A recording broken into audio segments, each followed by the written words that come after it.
दोस्तों, नमस्कार। कैसे हैं आप सभी मित्रजन। आशा करती हूँ आप सभी स्वस्थ होंगे, मस्त होंगे।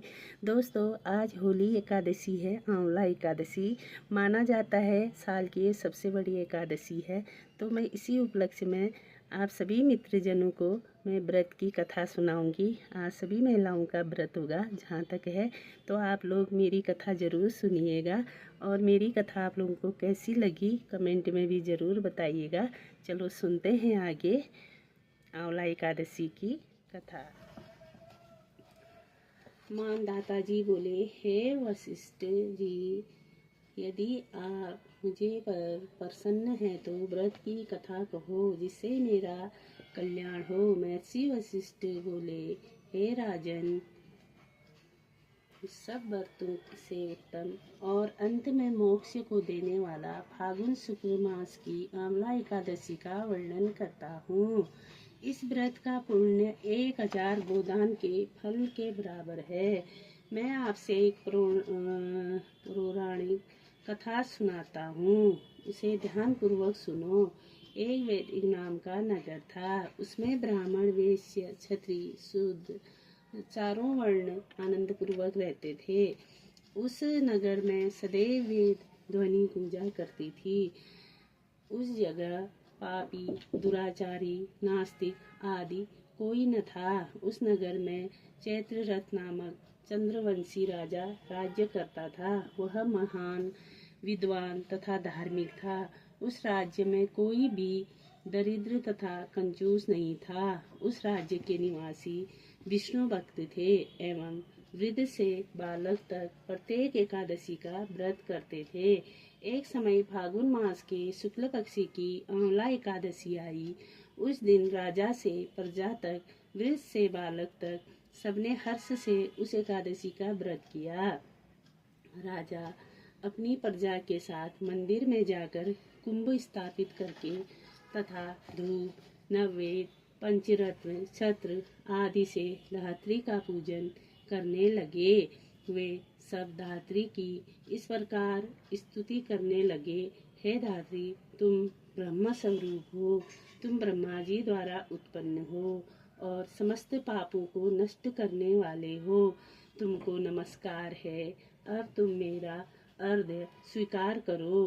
तुम श्री रामचंद्र जी के द्वारा सम्मानित हो। मैं आपकी प्रार्थना करता हूँ, मेरे समस्त पापों का हरण करो। उस देवालय में रात्रि को सबने जागरण किया। रात्रि के समय उस जगह एक बहेलिया आया। वह महापापी और दुराचारी था। अपने कुटुंब का पालन वह जीव हिंसा करके करता था। वह भूख प्यास से अत्यंत व्याकुल था। कुछ भोजन इच्छा से मंदिर के एक कोने में बैठ गया। उस जगह विष्णु भगवान की कथा तथा एकादशी महात्म्य सुनने लगा। एक प्रकार उस बहेलिया ने उस समस्त रात्रि को अन्य लोगों के साथ जागरण में व्यतीत की। प्रातःकाल होते ही वह सभी लोग अपने अपने घर गए। इस प्रकार वह बहेलिया भी अपने घर चला गया और भोजन किया। कुछ समय बीतने के पश्चात उस बहेलिया की मृत्यु हुई और उस आंवल के एकादशी के व्रत तथा जागरण के प्रभाव से उसने एक राजा के यहाँ जन्म लिया। उसका नाम वसुरथ रखा गया। बड़ा होने पर वह चतुर्णी सेना सहित तथा धन धान्य से युक्त होकर 10 सहस्त्र ग्रामों का पालन करने लगा। वह तेज से सूर्य के समान, क्रांति में चंद्रमा के समान, वीरता में विष्णु भगवान के समान और क्षमा में पृथ्वी के समान था। वह अत्यंत धार्मिक, सत्यवादी, कर्मवीर और विष्णु भक्त था। दान देना उसका नित्य का कर्तव्य था। एक दिन वह राजा शिकार खेलने के लिए गया। देव योग से वह रास्ता भूल गया और दिशा ज्ञान न होने के कारण उस वन में एक वृक्ष के नीचे सो गया। उसी समय पहाड़ी डाकू वहाँ आए और राजा को अकेला देख उस पर मारो मारो का शब्द करके टूट पड़े। वह डाकू कहने लगे कि इस दुष्ट राजा ने हमारे माता पिता, पुत्र, पौत्र आदि संबंधियों को मारा था तथा देश से निकाल दिया। अतः उसे अब अवश्य मारना चाहिए। ऐसा कहकर वह डाकू राजा पर अस्त्र शस्त्र से प्रहार करने लगे, परंतु अस्त्र शस्त्र राजा के शरीर पर गिरते ही नष्ट हो जाते और राजा को पुष्पों के समान प्रतीत होते थे। उन डाकुओं के अस्त्र शस्त्र उन पर उल्टा प्रहार करने लगे, जिससे वे मूर्छित हो गए।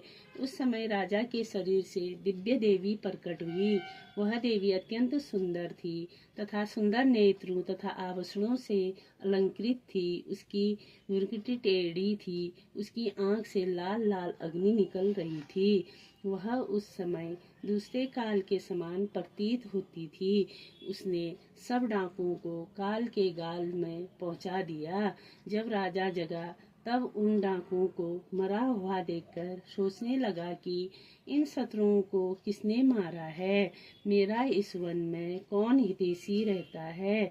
जब वह राजा ऐसा विचार कर रहा था तब ही आकाशवाणी हुई, हे राजन, इस संसार में विष्णु भगवान के अतिरिक्त तेरी कौन रक्षा कर सकता है। बस आकाशवाणी को सुनकर राजा अपने नगर को वापिस आ गया और सुखपूर्वक राज करने लगा। वरिष्ठ बोले, हे राजन, यह सब आंवल एकादशी के व्रत का प्रभाव है। जो मनुष्य इस आंवल की एकादशी का व्रत करते हैं वह प्रत्येक कार्य में सफल होते हैं और अंत में विष्णु लोक जाते हैं।